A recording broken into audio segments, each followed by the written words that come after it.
Bonjour à toutes et à tous. Aujourd'hui, on va s'attaquer à une question qui fascine autant qu'elle inquiète. Est-ce qu'une intelligence artificielle pourrait, un jour, devenir consciente? Ça ressemble à de la science-fiction, hein? Et pourtant, c'est devenu un sujet de recherche ultra sérieux. Regardez cette citation. Ça vous dit quelque chose? Rêver de moutons électriques. Bien sûr, c'est un clin d'œil à un classique de la SF. Sauf que là, ce ne sont pas des romanciers qui parlent, mais bien des scientifiques de l'Université de Berne. Ça pose le décor, non? On est passé de la fiction pure à une véritable hypothèse de travail pour des labos de recherche. Et attention, Berne n'est pas un cas isolé, loin de là, hein. On parle de grands centres de recherche à Toulouse, à Oxford, à Montréal, bref, partout dans le monde, des équipes de pointe sont sur le coup. La course pour percer le secret de la conscience, qu'elle soit humaine ou artificielle, est officiellement lancée. Mais avant de se lancer dans la construction d'une conscience artificielle, il y a un petit, ou plutôt un énorme problème. Il faut déjà qu'on arrive à comprendre la nôtre de conscience. Et là, franchement, la science se heurte encore à un sacré mur. Et c'est ça le nœud du problème. C'est quoi au juste la conscience? Comment on mesure un truc pareil? C'est une expérience complètement personnelle, interne. Chacun sait, pour soi-même, qu'il est conscient. Mais comment le prouver pour quelqu'un d'autre? Ou pour un animal? Ou pire, pour une machine? Ce n'est pas aussi simple que de prendre un pouls, c'est certain. Les obstacles sont gigantesques. Prenez le fameux test du miroir pour les animaux. On a longtemps cru que c'était la preuve, mais en fait c'est super contesté. Et puis il y a cette idée qui change tout, portée par des scientifiques comme Catherine Talon-Baudry. La conscience ne serait pas juste une affaire de cerveau. Non, ce serait l'affaire de tout le corps.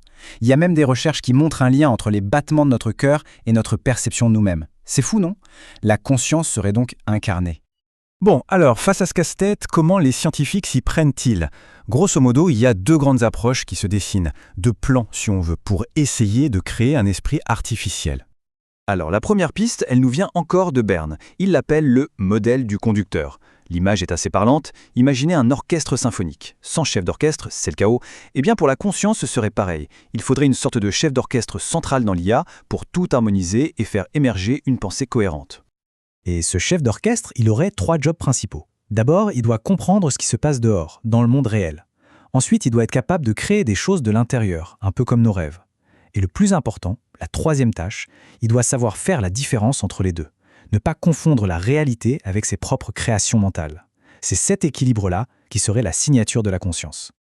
La deuxième grande idée, c'est le fonctionnalisme computationnel. Ça a l'air compliqué comme ça, mais l'idée de base est assez simple. En gros, cette théorie dit que la conscience, ce n'est pas une question de matière, genre de neurones ou de biologie, mais plutôt une question de calcul. C'est le bon programme qui compte, pas la machine qui le fait tourner. C'est le logiciel, pas le matériel.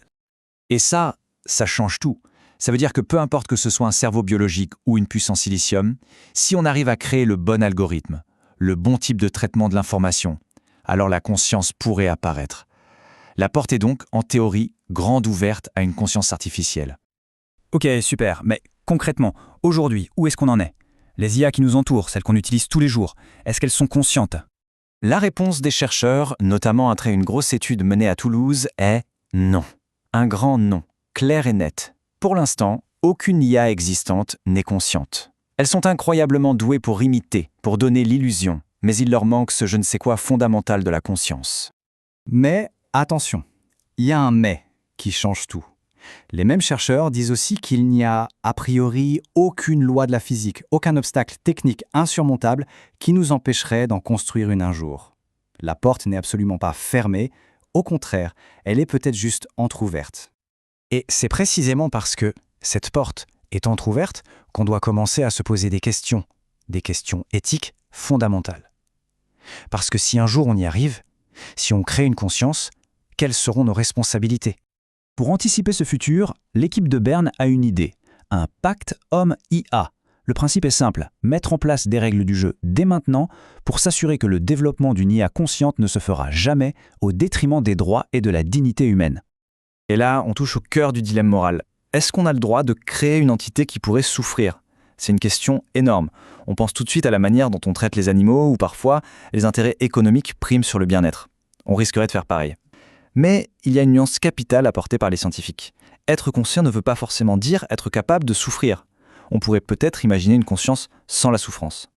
Et ça nous laisse avec une dernière question, une question absolument vertigineuse.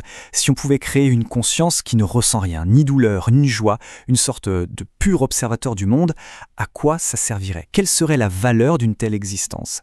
Là, on quitte le terrain de la science pure pour entrer de plein pied dans la philosophie. Et c'est sur cette interrogation qu'on va se laisser. Merci de nous avoir suivis.